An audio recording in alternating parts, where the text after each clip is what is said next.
창세기, 출애굽기, 레위기, 민수기, 신명기 이 5권을 이렇게 묶어서 성경의 첫 권이라고 합니다. 그래서 모세오경이라고 칭하는데, 그래서 이 5권에서 한 권씩 2주간 핵심적인 메시지를 함께 나누고자 합니다. 그래서 총 10번의 시간으로 모세오경을 살펴보도록 하겠습니다. 첫 번째, 창세기에서 우리에게 핵심적인 사항을 말해주는 것이 무엇이냐? 하나님은 말씀이시다라는 것입니다. 하나님은 말씀이시다. 작년 작고한 엘리자베스 2세 여왕, 그리고 그의 아버지 조지 6세입니다. 그것을 영화로 만든 것, 킹스 스피치라고 있습니다. 이것이 이제 실화로 이제 바탕으로 만들어진 영화인데요. 그 엘리자베스 작고한 2세 여왕의 아버지 조지 6세를 중심으로 그려낸 영화인데, 조지 6세가요 어린 시절부터 그 심한 말 더듬증을 가지고 있었습니다. 이제 나이가 먹는데도 그래서 그 말 더듬증이 사라지지가 않는 것입니다. 그래서 언어 치료사를 붙여줍니다. 그 언어 치료사가요 이 조지 6세를 본 후에 그의 어린 시절을 추적하기 시작합니다.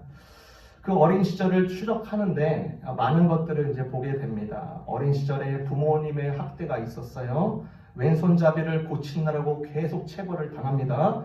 안짱다리니까 안짱다리를 고치기 위해서 철로 된 부목을 밤낮으로 다리에 묶어서 그걸 고치겠다고 하는 그 부모님의 그 행태들, 그리고 그런 가운데 이 아이가 말을 더듬기 시작했다고 진단을 내렸어요. 그래서 이 언어치료사인 이분이 이 아이를 치료하기 위해서 처음 단계로 끌고 간 것이 무엇이냐? 창세기 1장 1절이었습니다.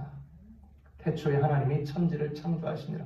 그것을 조금 더 이 언어 치료에 맞게끔 다르게 표현하는데 어떻게 표현하느냐? 태어날 때부터 말을 더듬는 아이는 없습니다. 이 말을요, 이 조지 6세의 젊은이에게 계속 말을 해주는 겁니다. 거기서부터 큰 확신이 조금씩 확신이 들기 시작합니다. 자신이 원래 말을 더듬지 않는다는 것을 스스로 확신하면서 스스로 치료가 점점 일어나고 있었습니다. 어린 시절에요 트라우마가 되었던 이 해소가 되었고요. 이 조지 6세가 나중에 커서요 제2차 세계대전 당시에 히틀러와 맞서 전쟁을 선언하는 첫 연설을 하는데요 굉장히 훌륭하게 해냅니다.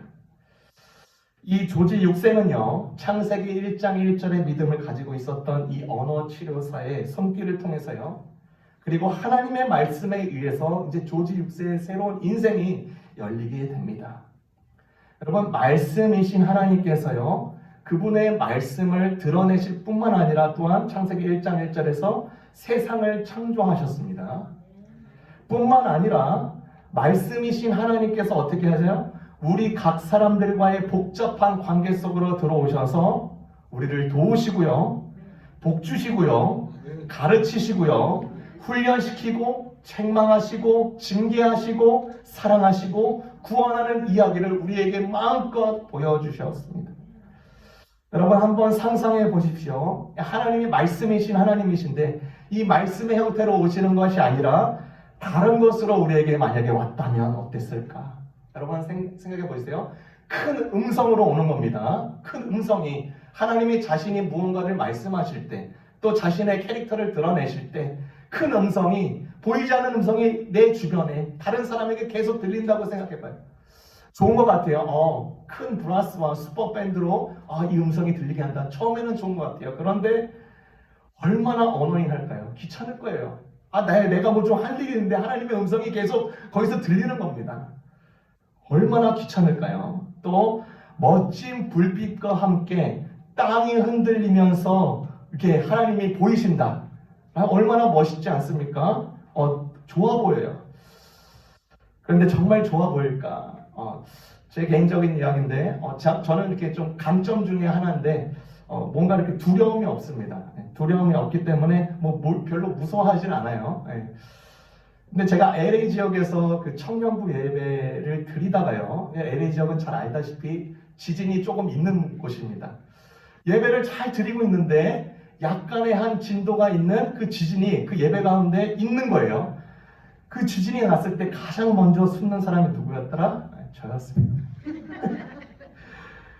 여러분, 하나님이 그냥 지진도 아니고 강력한 지진, 땅이 흔들리고 불빛이 번쩍번쩍하는 모습으로서 하나님이 우리에게 오신다? 멋있어 보일 수 있어요. 위험이 보일 수 있습니다. 그런데 무섭습니다.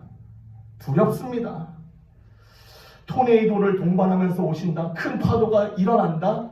무섭습니다. 두렵습니다. 그래서 이스라엘 백성들이요, 출애굽을 하고 나서 시내산에서 하나님이 나타나신다는 약속을 해주시고 이제 약간을 보여주실 때 이 백성들이요, 우리의 모습과 똑같습니다. 다 두려워 떨었습니다.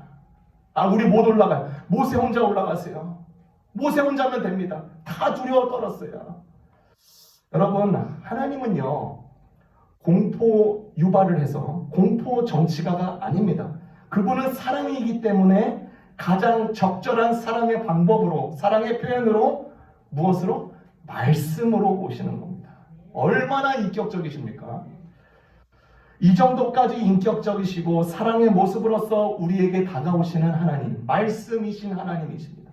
그럼에도 우리가 생각해 볼 때 많은 사람들이요, 하나님은 말씀이시다라는 사실에 대해서 어렵게 느끼는 분들이 많이 있습니다. 말씀이신 하나님을 알기 위해서 성경을요, 대단히 부담스럽고 어렵게 여기는 분들이 있습니다. 놀라운 일이 뭔지 아십니까? 하나님의 말씀을 일단 펼쳐보면 참으로 다가오기 쉽다는 것입니다. 정반대예요. 누구나 읽고 이해할 수 있는 책입니다. 성경이 워낙 유명해지고 그리고 가장 많이 팔린 책이라고 하니까 높여지다 보니까, 그리고 하나님의 말씀이다라는 이 명제 앞에서 뭔가 높은 벽이 쳐 있는 것 같고 그런 느낌을 지워버리기가 쉽지가 않다는 것이에요. 그리고 우리가 생각할 때 반드시 전문가가 어떤 부분을 계속 설명하고 해석해 준다는 가진다는 사람들이 굉장히 많습니다. 분명히 설명이 필요한 부분이 있습니다. 그런데 엄밀히 말하자면요, 성경에 기록된 말을 처음 듣는 사람이 누구였더라? 평범한 노동자 계층이었습니다. 누구나도 쉽게 받아들일 수 있고 누구나도 쉽게 이해할 수 있는 이 하나님의 말씀. 그래서 성경을 최초로 영어로 번역한 윌리엄 틴데일이라는 사람이 이런 말을 했습니다. 쟁기로 밭을 가는 소년이 읽을 수 있도록 이 성경은 쓰여졌고 그렇게 번역할 것이다. 여러분, 엄준하고 위용 있는 벽처럼 다가오는 말씀이 아니라요, 어린아이까지도 뜨겁게 품으시는 어머님의 품처럼 하나님의 말씀이 그러하다는 것입니다. 그리고 더욱더 놀라운 사실은요, 이 말씀이신 하나님, 이 하나님의 말씀은 우리의 기분을 맞추려고 하지 않는다는 것입니다. 그 말씀은 더 쉬운 삶을 약속하는 어떤 것도 우리에게 팔려고 장사하지 않는 것입니다. 우리가 흔히 생각하는 형통이나 쾌락이나 짜릿한 모험의 비결을 내놓지 않습니다. 더 놀라운 것이 무엇이냐? 우리가 그 말씀을 무시하고 저버리고 뒷전으로 할 때라도 그 말씀이신 하나님은 언제나 우리를 버리지 않는다는 것입니다. 이스라엘 백성이 그랬습니다. 하나님의 말씀을 누구나도 더 많이 경험하고 생생하게 체험했던 사람들, 그 말씀 안에 은혜를 받았던 사람들이었습니다. 그들이 말씀 안에 다른 것들로 그의 삶을 조금씩 채우기 시작하며, 그리고 그것들을 우상화시킬 때 끝내 바벨론 포로 생활이라는 구덩이까지 가게 됐습니다. 이스라엘 백성들은요, 이스라엘이 망하고 이방 나라에 끌려갈 줄은 꿈에도 생각하지 못했습니다. 하지만 더 놀라운 충격이 이스라엘 그 이방 땅 가운데 도착한 이 백성들을 기다리고 있었습니다. 그것은요, 무엇이냐? 이방 땅에서도 포로 생활일지라도 들리는 하나님의 말씀이었어요. 그들조차도 도무지 상상하지 못할 일이었어요. 예루살렘을 떠났는데 하나님의 말씀을 들을 수 있다니 모두 다 놀라는 것입니다. 하나님의 말씀은 그곳에서도, 이방 땅 가운데서도, 포로 생활 가운데서도 더욱더 강력하게 생생하게 들리는 것입니다. 그래서 에스겔 36장 26절에 하나님의 말씀이 이들에게 선언된 것을 보십시오. 또 새 영을 너희 속에 두고 내 마음을, 새 마음을 너희에게 주되 너희 육신에서 굳은 마음을 제거하고 부드러운 마음을 줄 것이다. 하나님의 말씀이 들리는 거예요. 하나님의 말씀으로 다시 오시기 시작하는 것입니다. 오늘 본문에 보니까 요한복음 1장 1절에도 이렇게 하나님 말씀이신 하나님에 대해서 잘 소개하고 있습니다. 요한은요 태초에 말씀이 계셨다고 합니다. 과거형으로 표현되게 했지만 사실은 현재 진행형입니다. 그 말씀은 처음부터 지금까지 하나님과 함께 계시는 것입니다. 그런데 요한은 다시 말을 바꿔서 그 말씀이 바로 하나님이셨다라고 말을 합니다. 좀 어렵습니다. 표현이 조금 헷갈려요. 관념적으로 보면 그렇습니다. 그런데 이미지로 생각하면 조금 쉽습니다. 여러분 생각해 보십시오. 파도는요 바다의 일부지만 그 자체는 이미 바다인 것입니다. 마찬가지로 하나님의 말씀도 하나님과 구별될 수 없는 하나인 것입니다.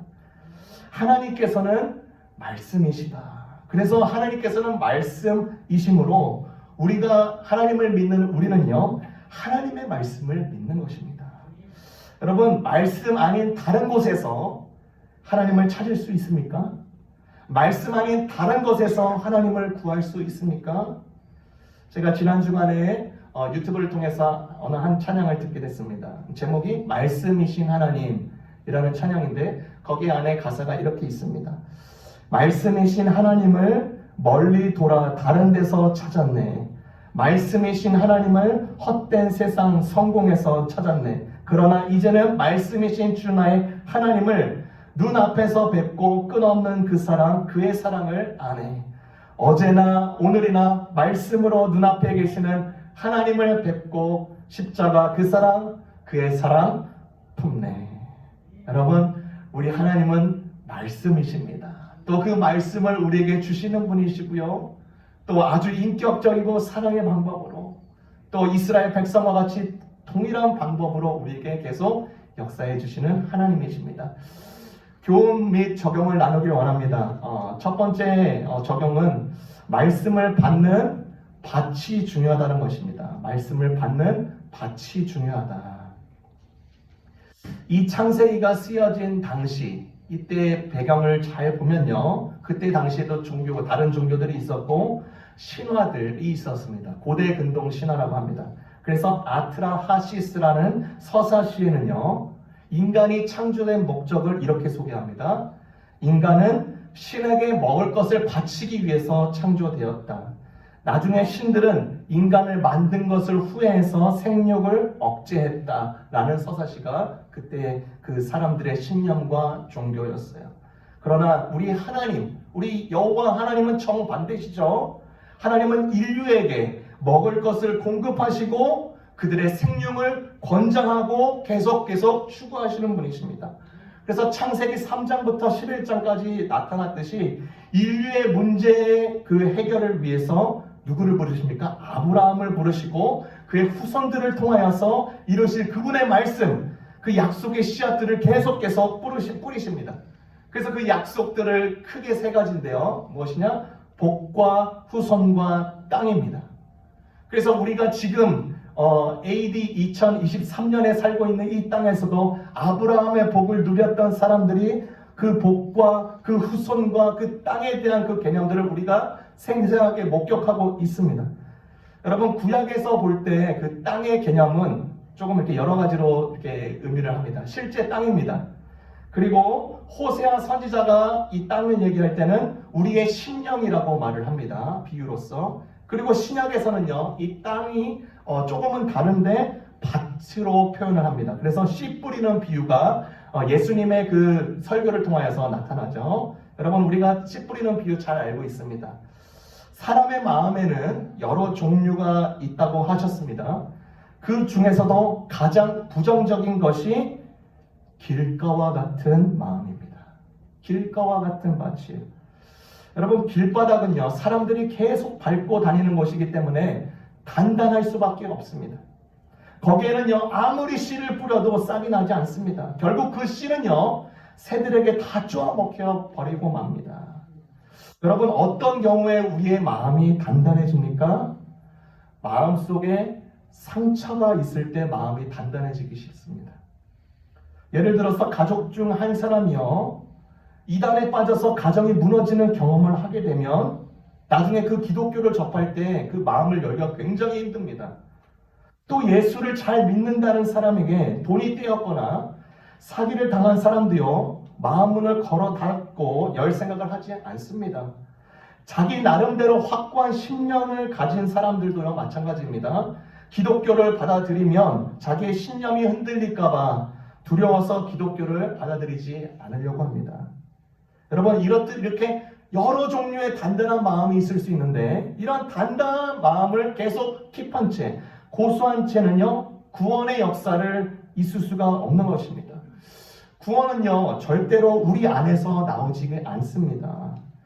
아무리 인간을 쥐어짜고 더 쥐어짜더라도 구원은 나오지 않습니다. 구원은 밖에서 오는 것입니다. 인간은 밖에서부터 무언가를 받아들여야 바른 방향으로 갈 수가 있는 것입니다. 그래서 우리 예수님께서 아주 중요한 말씀을 하셨습니다.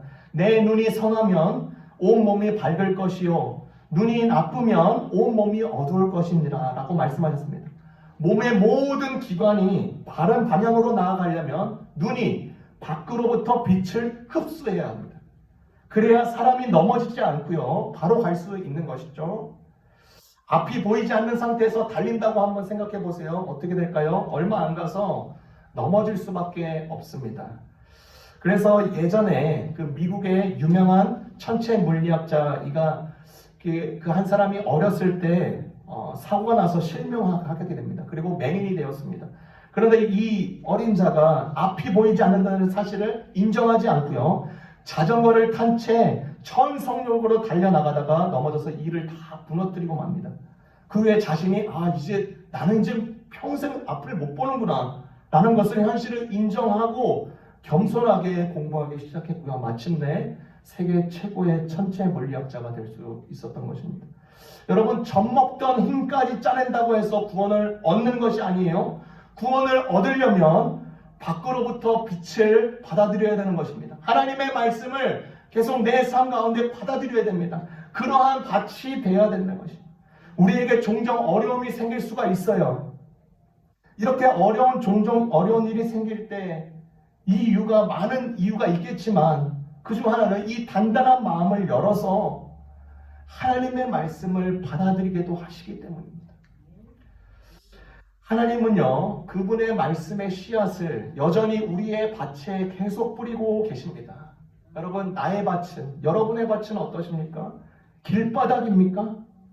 가시와 엉겅퀴가 많은 밭입니까? 돌밭입니까? 아니면 정말로 예수님이 칭찬하셨던 그 옥토와 같습니까? 우리는요, 하나님을 아는 만큼 의지하게 되어 있고요, 그 말씀을 내 중심으로 모신 만큼 의지하게 되어 있습니다.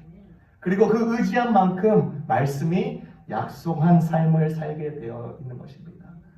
말씀을 받을 때 밭이 중요하다. 하나님, 우리의 밭을 정말로 갈아엎게 하여 주시고, 또 하나님, 내 자신이 이것을 닿지 않게 하여 주시고, 하나님, 옥토와 같은 마음 되어서 항상 내 상황과 조건과 모든 그 컨디션에 의해서 좌지우지되는 것이 아니라 먼저 나의 밭이 준비되게 하여 주옵소서. 두 번째 적용입니다. 말씀에 육화야말로 큰 성공이다. 말씀에 육화야말로 큰 성공이다. 말씀을 받아들이고 있는 사람들, 조금씩 이제 받아들이기 시작하는 겁니다. 마치 씨가 이제 파종된 밭과 같은 거예요. 말씀이 그 밭에 뿌려졌다면요, 일단 기대를 가져볼 만합니다. 기대를 가져볼 만. 그런데 말씀을 받아들이는 것보다 더 중요한 게 그 말씀대로 사는 것입니다. 말씀을 듣는 것과 그대로 사는 것에는 많이 차이가 있습니다. 말씀은요, 이 하나님의 말씀은 새롭고 참신하기 때문에 듣는 사람이 많을 수 있습니다. 그러나 그 말씀대로 살기에는요, 큰 도전이 필요한 것입니다. 자신이 가지고 있었던 그 거대한 틀, 또 세계관, 바라보는 관점, 세상적인 가치관을 그래도 내려놔야 되기 때문입니다. 예를 들어서요, 말을 험하게 하는 사람들이 예배를 통하여서 그 설교의 말의 중요성에 대해서 들었다고 가정을 해봅시다. 그래서 잠언서 10장과 골로새서 4장 6절을 들었어요. 잠언서 10장 19절 말이 많으면 허물을 면키 어려우나 그 입술을 제어하는 자는 지혜가 있느니라. 잠언서 10장 11절 의인의 입은 생명의 샘이라도 악인의 입은 독을 머금었느니라. 골로새서 4장 6절 너희 말을 항상 은혜 가운데서 소금으로 고르게 함과 같이 하라.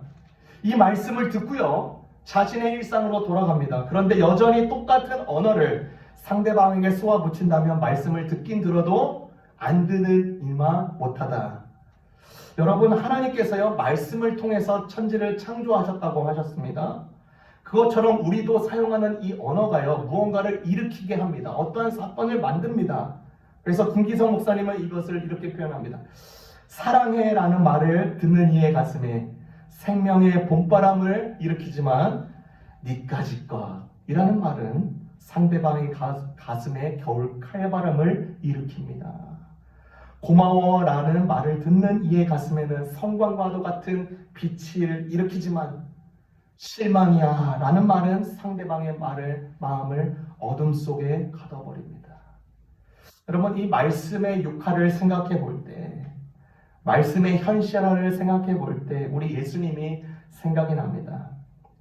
하나님이신 분이 육체를 입는 것도 너무나 대단한 건데 그 육체를 입은 상태에서도 그 하나님의 말씀 하나하나를 이루려는 그 모든 모습과 그 삶의 모든 그 행보들을 한번 기억해 보십시오.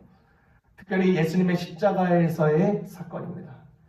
예수님께서 십자가 상에서 외우신 말씀이 있습니다. 자신이 철저하게 버림받았다고 느끼는 것입니다. 심지어 그는 십자가 상에서 전에도 그가 가장 가까웠던 그 제자한테 완전히 버림을 받았습니다. 사람에게 버림받는 것 이미 경험했어요. 인격적으로 좀 모자라거나 나랑 성격이 좀 안 맞거나 나랑 살아온 결이 좀 다르거나 그런 사람들이 배신하거나 배반하면 그래도 어느 정도 이해할 수 있습니다. 그 사람의 수준이기 때문에 이해합니다. 그러나 내가 믿고 따르고 내가 심지어 나를 적극적으로 지지했고 심지어 나의 아버지가 되고 나의 절대자인 자에게 버림받는 것은 그 충격은 10배, 50배, 100배 더 넘는 것입니다. 그러니까 이 예수님이 십자가의 상에서도 이것을 견디게 하는 거예요. 아버지께로도 버림을 받는구나. 그래서 시편 22편을 외우는 것입니다. 내 하나님이여, 내 하나님이여, 어찌 나를 버리셨나이까? 어찌 나를 멀리하시고 돕지 아니하시며 내 신음소리를 듣지 아니하시나이까? 또한 무엇을 생각하셨을까요? 그것을 외우시면서 예수님께서 생각하셨을 거예요. 아버지는 나를 버리기까지도 이 십자가를 정말로 간절히 원하셨구나. 이것을 생각하지 않을 수 없는 것입니다. 그 아버지의 의도와 높으신 뜻을 끝까지 이 삶을 통하여서 이뤄드리기라는 이 열망이 느껴지는 거예요. 생각해 보십시오. 결정적인 순간입니다. 십자가의 아주 결정적인 순간에 말씀을 그래도 조금이라도 움켜쥐면서 어떻게든 빠져나가지 않고 그것들을 이뤄내려고 하는 이 몸부림, 이런 사람들이 있습니다. 반면에요, 지금까지 잘 하나님의 말씀을 소중히 여기다가 결정적인 순간에 그것을 버리는 사람들이 있습니다. 얼마나 안타깝습니까? 그래서 우리가 새벽 예배 때도 나눴는데요, 사도 바울이요 마지막 로마서를 결론 맺으면서 그 15장 30절에서 33절을 통해서 로마 교인 성도들에게 기도 부탁을 하는 내용으로 그 로마서를 결론을 내립니다. 그 기도 부탁을 하는 내용 중에 하나가 무엇이냐? 자기가 이제 예루살렘으로 갈 터인데 그곳에서 만나는 예루살렘의 유대인으로부터 건짐받게 위하여 기도해 주십시오 라고 말을 해요. 여러분, 사도 바울이 어떤 사람입니까? 목회자 중에 목회자입니다. 선교 개척자입니다. 교회를 계속 세우고 있습니다. 성령이 함께 하십니다. 수많은 리더들을 키웠습니다. 그런데 그의 간곡한 기도가 무엇이었냐? 내가 유대인으로부터 건져지게 하여 주옵소서. 이것은 그냥 목숨을 부지할 정도로 내가 기도를 부탁드리는 거예요 라고 하는 것이 아니라 사실 이 의미가 이것입니다. 로마 교회 성도 여러분, 내가 마지막까지도 내 뒷모습이 사라질 때까지도 내가 인생의 무대에서 퇴장할 때까지도 그리스도인으로 남도록 나를 위해서 기도해 주십시오. 이 기도를 부탁했어요. 여러분, 결정적인 순간에도 주님의 말씀이 자신의 삶을 통하여서 이루어지기를 간절히 원하는 심정을 이 사도 바울을 통해서 우리가 느낄 수 있습니다. 우리가 지난주에 층계 부흥성회를 가졌습니다. 강사분으로 오신 한상신 목사님을 뵈면서 저는 그냥 그분이 계신 것, 그 다음에 그 목회했던 것 그 자체만으로도 큰 감동이 되었습니다. 35년 목회를 완수하셨습니다. 여러분 알다시피요, 물론 이 교회에서만 신앙생활 하신 분들은 잘 모를 수 있지만 모든 교회에는요 사연이 있습니다. 웬만한 풍파를 다 겪습니다. 부득이하게 목회를 내려놓는 경우도 있고요, 그 부르심의 무게를 견디지 못해서 내려놓는 경우도 많습니다. 그리고 그것을 회피하거나 도망하거나 하는 경우도 있습니다. 그러나 마지막까지, 결정적인 순간까지 그리스도인으로 말씀을 이루어내는 것, 정말로 큰 복입니다. 여러분, 목회자뿐이겠습니까? 치열하게 누구보다도 세상 속에서 사시는 여러분, 그리스도인 여러분도 다 포함되는 것입니다.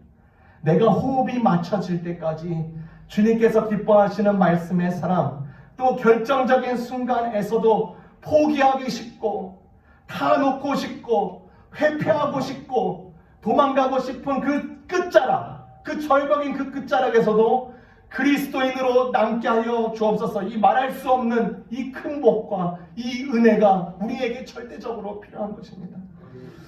내가 말씀에 순종해서요, 그 말씀이 나를 통해서 계속 육화될 때 그것은 절대로 나 한 사람의 삶으로 끝나지 않습니다.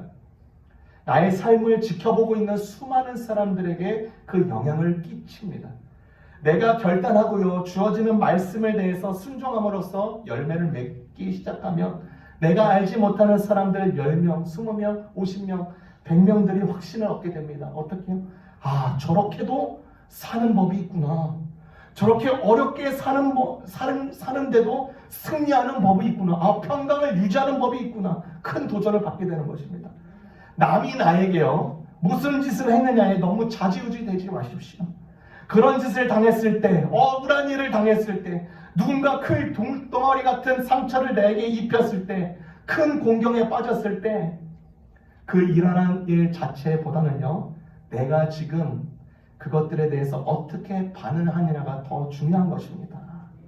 나를 통해서, 내 일상을 통해서 말씀이 조금씩 1%, 3%, 5%, 10% 계속 실현될 때 메마른 땅에요, 신선한 변화의 바람이 불기 시작합니다. 여러분을 통해서, 저를 통해서 말씀이신 하나님이 드러나시는 것입니다. 기도하겠습니다.